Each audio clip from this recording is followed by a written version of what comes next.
नमस्कार। देखिए इसमें इस वीडियो में का शीर्षक है वो ये है कि what gone fundamentally wrong with Dayalbagh ecosystem.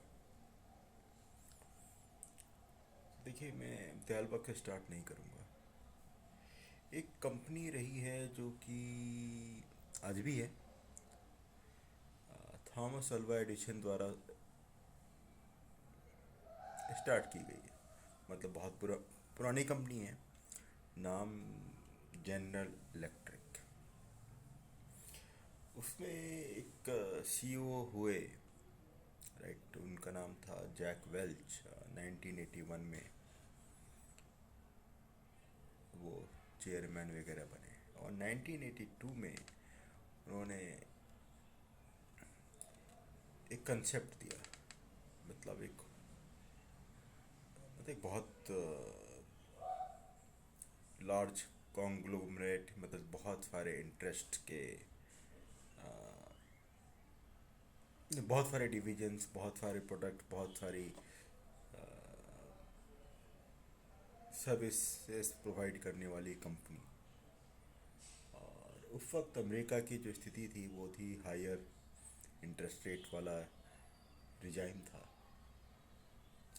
तो अधिकतर कंपनीज क्या कर रही थी कि सेपरेट कर रही थी इंडिविजुअल को। लेकिन इन्होंने कुछ अलग किया। इन्होंने थ्री सर्कल कंसेप्चुअलाइजेशन या विजुअलाइजेशन किया कि उन्होंने देखा कि हम कहाँ पर हैं। तो उन्होंने तीन भागों में बांटा उसको, तीन, जिसको थ्री सर्कल्स कहते हैं। आप एक्चुअली उनके बारे में जितना भी पढ़ेंगे उतना कम है। ठीक है, जैक वेल्च का की जो थिंकिंग है, मीन्स और किस ढंग से उन्होंने वहाँ काम किया, वो भी ऐतिहासिक है। 18 साल तक वो काम करते रहे।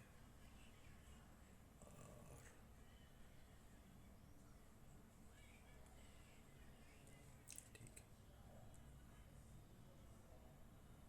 As a chairperson, right. तो इसको समझने के लिए उन्होंने क्या किया कि कोर इंडस्ट्रीज क्या क्या हैं उसमें डिवाइड किया। कोर और टेक्नोलॉजी वाइज कंपनी कौन सी हैं, सर्विसेज कौन सी हैं। और उन्होंने इसमें ही फोरकास्ट कर लिया कि हम सर्विसेज में इंक्रीज करेंगे और प्रोडक्ट साइड में कम होते जाएंगे। मतलब बहुत सारी चीज़ें, मतलब स्ट्रेटेजिकली वो काफ़ी सही मालूम हुए।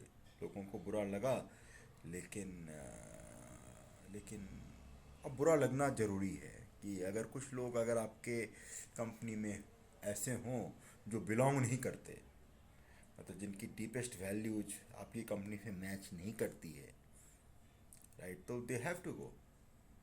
और ये यहाँ की बात नहीं है, हर जगह की बात है।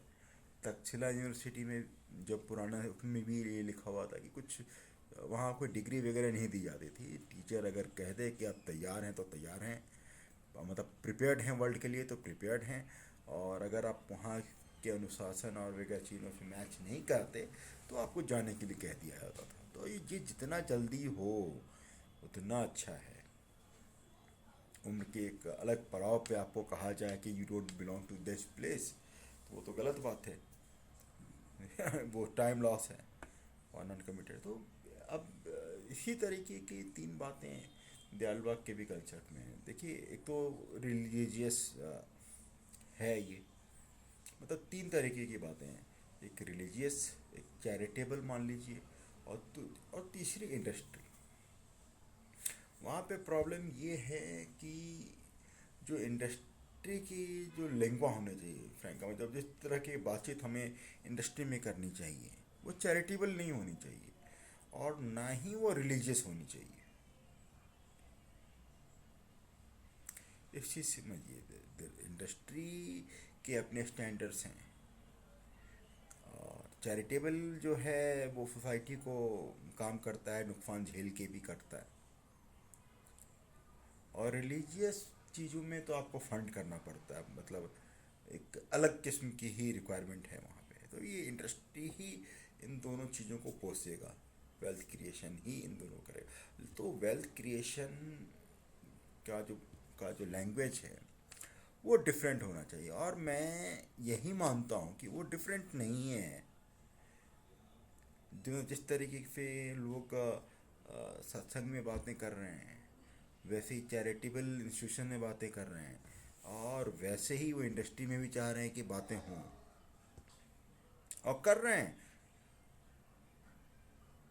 समझिए इस चीज़ को, वो कर रहे हैं तो इसका क्या मतलब, वो इंडस्ट्री को भी हार्म कर रहे हैं, चैरिटेबल ऑर्गेनाइजेशन को भी हार्म कर रहे हैं, और जो रिलीजियस पार्ट है उसको बदनाम कर रहे हैं। और और ये ब्यूरोक्रेटिक सिस्टम में हो रहा है।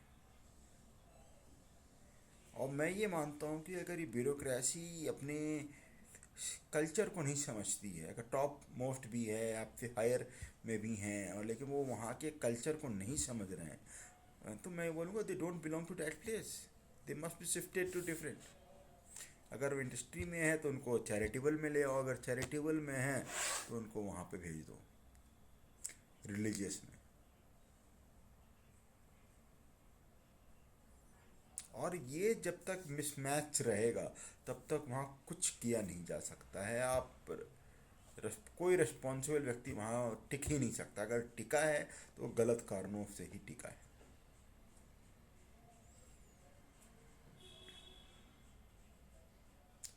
और ब्यूरोक्रेटिक, और अगर आप सबको पिल्लर मानते हैं तो ये क्लैरिटी हर एक इंडिविजुअल को होनी चाहिए वहाँ पे,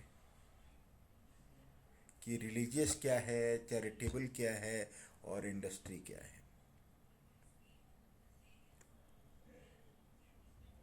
और फेयर भी होना चाहिए, तभी आप पाएंगे कि भाई लोग भाई प्रोमो मतलब प्रीफर ट्रांसफ़र के लिए पहुंच रहे हैं, कि भाई हमारा ट्रांसफ़र यहाँ से वहाँ हो जाए। काहे भाई, मतलब आपका तो सर्विस एटीट्यूड ही नहीं था, जो आप कहते हो कि भाई हम ह्यूमैनिटी को सर्व करना चाहते हैं, जो भी है। आप जुगाड़ से नौकरी पाना चाहते हो, ये भी इंडस्ट्रियस नहीं है। हाँ, कुछ छोटे पोजीशंस के लिए मानता हूँ, लेकिन आप सिविल सर्वेंट और इस तरह की बातें करते हैं, या टीचर बन रहे हैं, तो ये सब बातें गलत है ना। कि आप क्या हो रहे हो, आप एक ट्रेडिशन क्रिएट कर रहे हो बैड क्वालिटी सर्विस की, जिसके बिना पे आगे हर तरीके के लोग सिस्टम से निगोशिएट करेंगे, और कर चुके हैं, करते हैं। और यही यही है कि ख़राब हालत है कहीं पे भी बैड क्वालिटी की,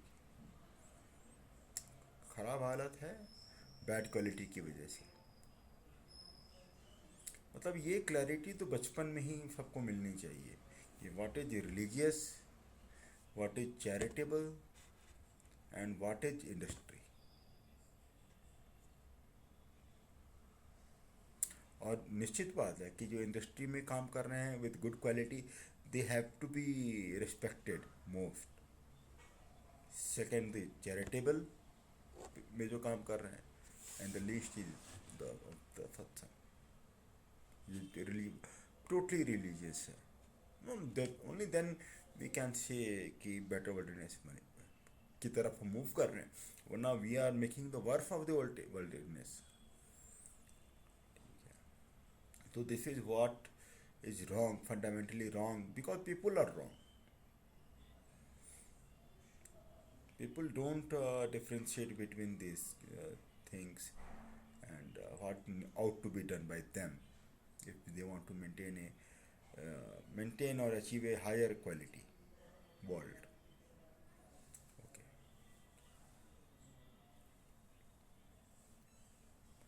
Again, this is my view based upon my experience and learnings.